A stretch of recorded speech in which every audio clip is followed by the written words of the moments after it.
வணக்கம் ராஜேஸ்வரி. அதாவது த- த- த- தற்போது இந்த நீலாங்கரை, பனையூர், கோவளம் ஆகிய கடற்கரை பகுதியில் ஏராளமான ஆமைகள் இறந்து கிடப்பது பெரும் அதிர்ச்சியை ஏற்படுத்தியுள்ளது. குறிப்பாக அஹ், நீலாங்கரை, பனையூர், கோவளம் ஆகிய பகுதிகளில் காலை மற்றும் மாலை நேரங்களில் இறந்த நிலையில் ஆமைகள் பெரும்பாலும் கரை ஒதுங்கப்படுகிறது.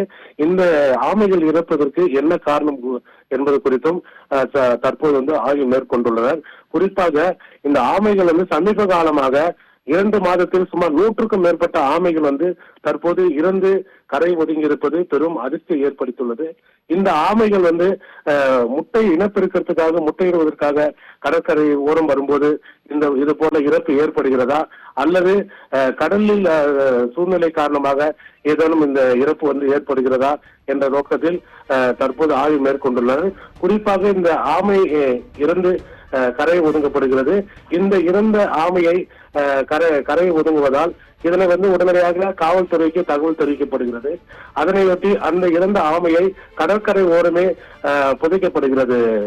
ராஜேஸ்வரி, இந்த ஆமைகள் தொடர்ந்து இறந்து வருவது அந்த கடலோர மக்களுக்கு ஒரு பெரும் அதிர்ச்சியை ஏற்படுத்தியுள்ளது. ராஜேஸ்வரி.